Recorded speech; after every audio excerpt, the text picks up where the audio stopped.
Well, hey everybody, Richard here, and I'm not at my fire pit. A little gloomy out. I've been a little rainy today, but I wanted to get a video recorded. Wanted to get this message out this week and just be able to share my thoughts. But my fireplace is over there, so that's close enough, I guess. But so just sitting at my kitchen table and trying to do a little bit of recording here, and hopefully the cats will stay out of the way.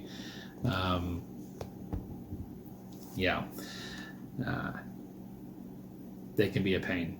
Anyway, pray everyone's doing well and having a good week. And gosh, there's been so much going on in the last couple weeks or so, and just coming fresh off of attending an advanced weekend with Zoe Ministries up in we were up in Lynchburg, Virginia. Was called the Heart of a Warrior Allies Advance, and now the King Me Advance, and it's exciting about that and what's going on. And I was humbled and honored to be invited and brought on as a medic guide for the weekend, and just one of the men, veterans of this message of going after the hearts of men, and men that have fought well for others, and our whole premise which is praying over the weekend, but also helping men walk through their stories, and which was a fantastic thing. And I've been a part of weekends on the receiving end of that before, and it's so good and so freeing to be able to just have time to open up your heart and your story and be able to share what's going on, and the way God's been in and out, where the wounding has taken place, and all those things that we oftentimes don't get a lot of time. We may get a few minutes here and there to maybe share little snippets of a story, but to have an hour or so to really open up everything is a good thing. And I know that can be a little overwhelming for some folks when they think about it, but when you think about when you start to open your story, I don't really care how old you are, that hour goes by very quickly.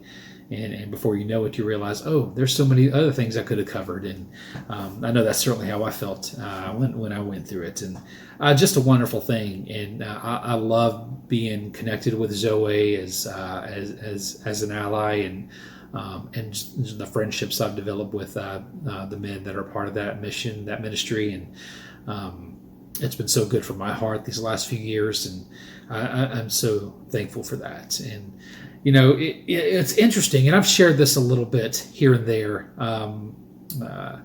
with my wife, and some other conversations that I had. And the last few years, we're now going into our 5th year since we launched Anvil, which has been a wonderful mission, and I'm so thankful for that. I'm looking forward to hopefully being able to put our dates out soon for this fall for the next Anvil, and our hope is to return to Strong Rock Camp, and we're working on the logistics, working on the details, and getting some of the initial funding in order so that we can get that place secured. So if you find it in your heart, I'll plug this right now. If you find it in your heart just to be able to help us, just to be able to raise that additional money to help secure that the facility for this fall, and to be able to invite more men and a part of that, please reach out to me. You can email me, richard@deeprootsministries.org,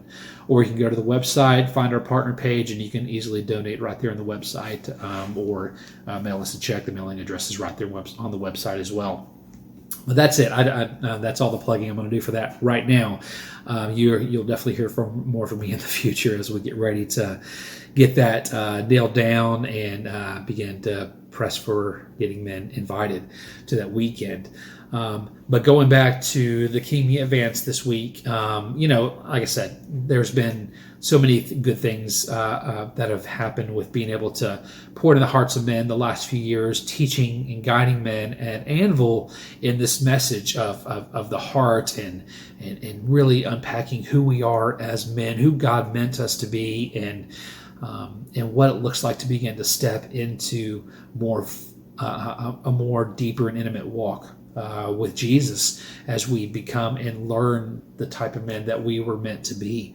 And it's so freeing. And being on the giving end of that, for lack of a better word, I get into those weekends and there's a lot that going on, so I don't get as much time to be able to process and spend time. And I didn't realize how desperate my heart was to actually have some time to actually step back for myself, and not just for an hour here or an hour there, but really for a few days. So I stepped into this weekend, and I knew I was going to be guiding these men.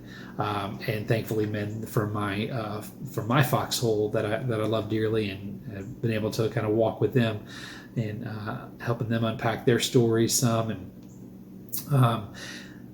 but I came into that unsure of what God was going to have for me in that. And it's like, okay, I'm going to be walking with these men through it, but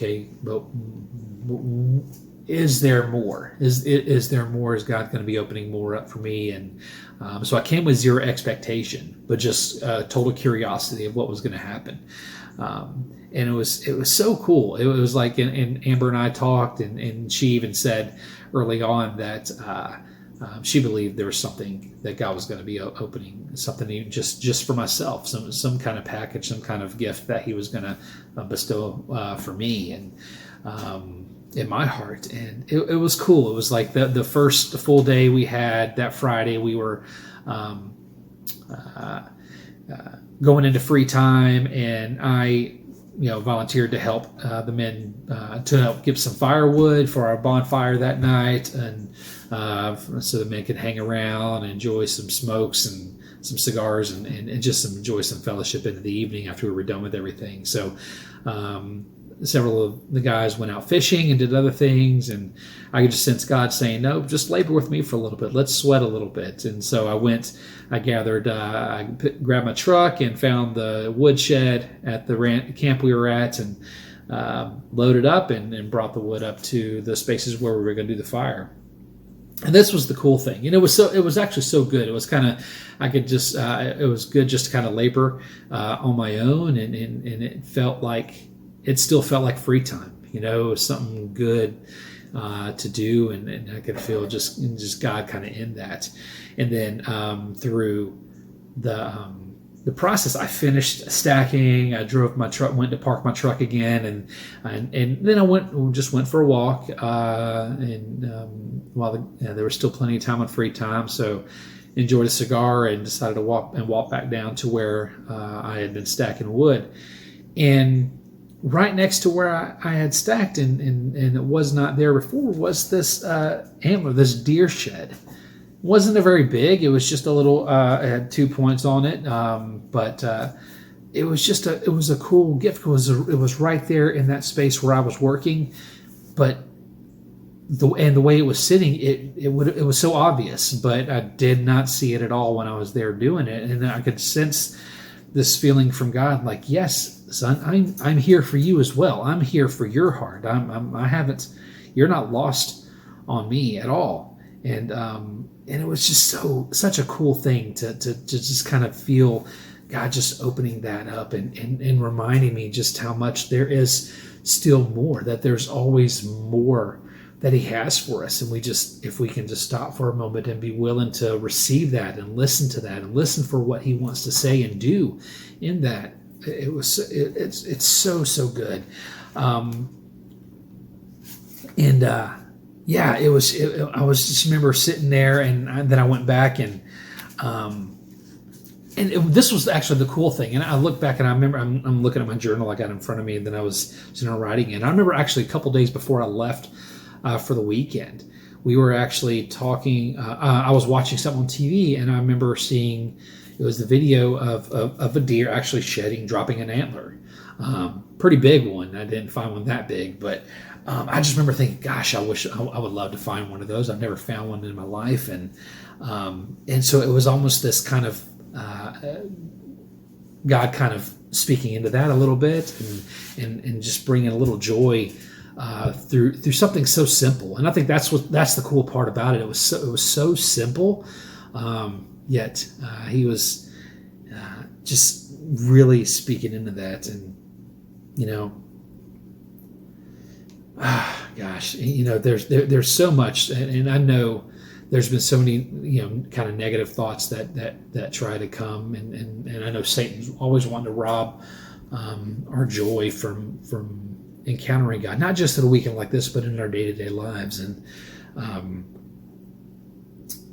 but I know that I could come, that I can bring under the authority of Jesus, can come against that, and I know God is right there with me. And it was just what a glorious, it was such a glorious, beautiful gift to have. And I'm chasing my cat off here real quick. So yeah, that's just a lot of what went on this weekend, and it was so cool to just be a part of that experience with these men. And you know, I get back home, and you know, the question is, okay, always what next?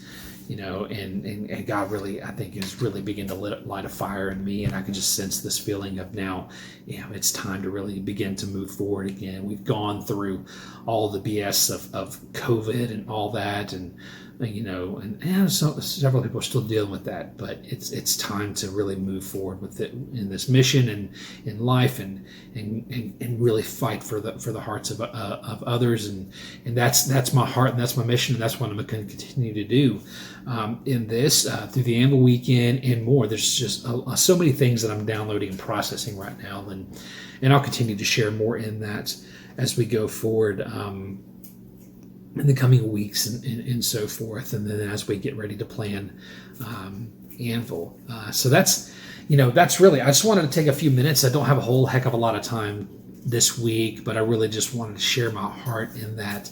And some cool things that and I know I mentioned in my last video that really is, that's coming this year is this summer, actually later in the summer, in August, beginning of August, August 8th, I believe. I'll nail down the specific time eventually, and it'll be online as well. But I'm really excited. Speaking of my friends at Zoe and all them, I'm really pumped that we're going to be able to have Michael Thompson, and who wrote the book The Heart of a Warrior, and some guys from that team. They're going to come down here. They'll be here in Georgia that weekend, and we're going to have a Saturday evening, and have an allies gathering, and invite men from around the region, around North Georgia, and that are connected through their database, as well as men that we've connected with, and some of the surrounding churches. Just invite men out, just to be able to step back for a day, for an evening, and be encouraged, and drive men into really into building redemptive community, what that can look like for their lives. And so that's exciting. I'm definitely going to share more on that as we draw closer, and we get ready to really announce it and really put it out. But I'm really pumped to have that event going on. So share more, and if you'd like to help us with that as well, we're going to definitely be raising funds. Again, Richard at deeprootsministries.org, or go to our website, deeprootsministries.org. Go to the partner page, and you can find ways that you can help partner with us and help fund those that event and Anvil. So that's all I have this week, friends. Thank you for joining me, and I look forward to seeing y'all next time on another Firepit conversation. Until then, take care and God bless.